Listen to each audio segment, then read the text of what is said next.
Hello everyone, welcome all of you in MATLAB session on my YouTube channel Rudra Study Circle.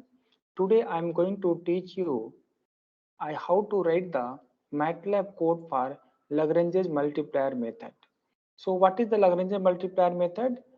Actually, to find the maxima minima of the given function with constant, means that point should be maxima minima of the given function and that should satisfy the constant also. Okay, so here what we do, let us start now.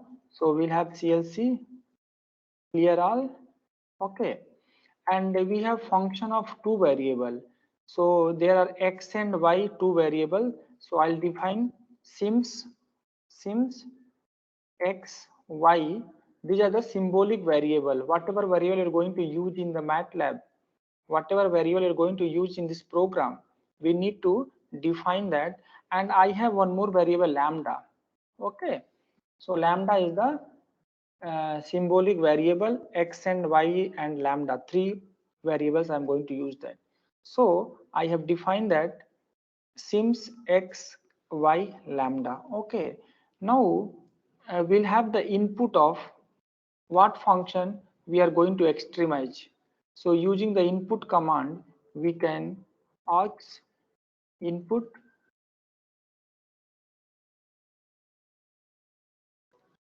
enter the function. We have function of two variable. Okay, x comma y,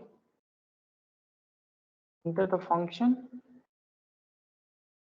Okay, so this is the function we are going for extremize. Okay, so what is the advantage of putting input function? If you run the program in that command window, you can see it will print as it is, enter the function. No need to touch the program. One way you can write the function here also, but input command, once you write, so no need to touch the program, you just run that and it will run in the output window. It will ask the function. Fine. And let us have g is the given constant. Input, enter the constant. Okay, so g is the constant.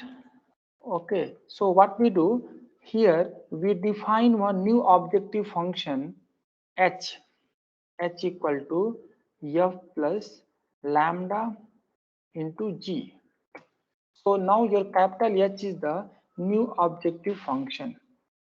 Okay, capital H is the your new objective function. Now we'll try to find the extrema point. So using hx, we'll find out the hx. Hx is the partial differentiation of h with respect to x. So for differentiation, we have diff command, diff bracket h comma x. H is that function and x is the with respect to x.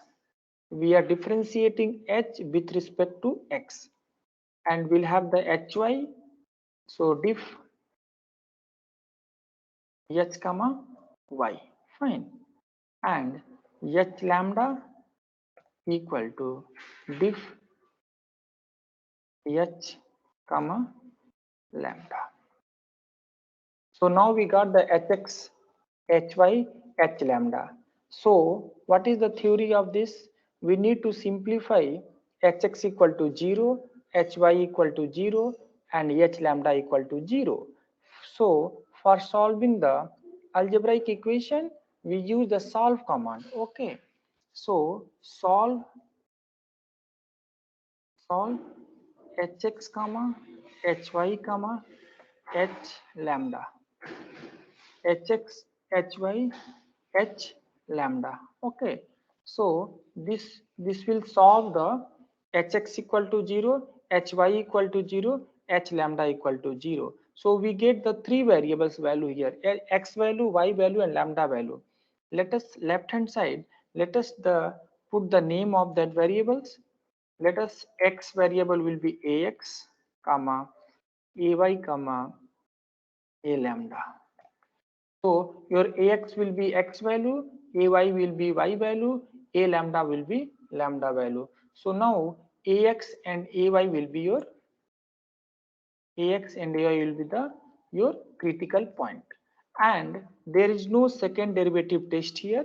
So whatever we get ax ay, that will be extrema point. So now how to get extrema point? We need to substitute this critical point in the function f. Okay, so for that we have to run the loop. Why? Because depend upon the input, if you give some input, for some input answer will be 2 critical points, for some other input your critical point will be 3 critical points. So let us run the loop for each critical points. So for I equal to 1 to how many critical points we have? We don't know, depend upon the input. So we'll put the length of ax. So ax is the vector component of x. So number of x, whatever we have, that will be your number of critical points. Okay, so I equal to 1 to length of ax and d.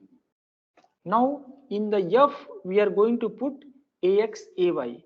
So x will replace by ax and y will replace by ay. So we have subs f comma x comma ax. So one subs will do x replaced by ax. We'll use the one more subs. We'll use one more subs for the y. So here we can have comma y comma ay.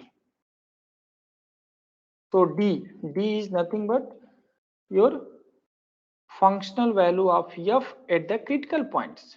Now we have suppose 3 critical points, so we get the 3 value of d's. So which one is maxima, which one is minima, how to do? So for that what we do, we'll use one command sort, sort, sort d. What sort d will do? It will arrange the d value in the ascending order.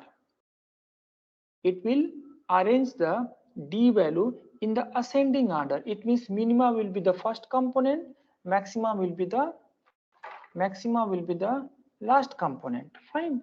Okay, so what we do now, which one is the maximum value? The last vector is the maxima value. Which one is the minimum value? If you arrange in the ascending order, then first component will be minima. So I can write f minima equal to d1, the first component. Fine. And f maxima will be d and means last component. So if you arrange in the ascending order, so first will be minima, last will be maxima. So that is the code we have. Fine. So with this code we can get that critical points and a functional value. Out of those functional value, we can identify using the sort command. We can arrange in the ascending order, and first component we can take at the minima and the last component we can take the maxima. Fine. Let me run this code.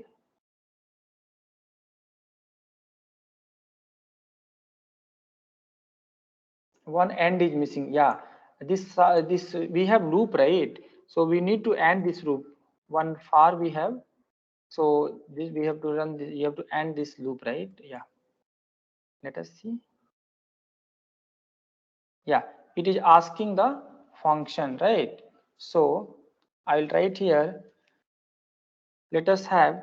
I need to extremize the function x square plus 2 into y square. Fine. This is the function. Now it's asking the constant. Let us have circle x square plus y square minus 1. So this is the constant. Let us see answer is coming or not. Yes, you can see that f minima equal to 3, f maxima equal to 4. Fine. So we got that minima and maxima value of function f. Fine. Okay.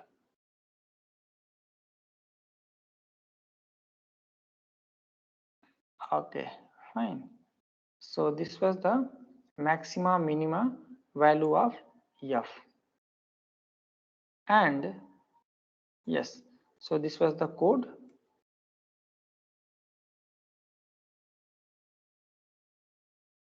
Fine. So we can thank you for watching my video. Thank you.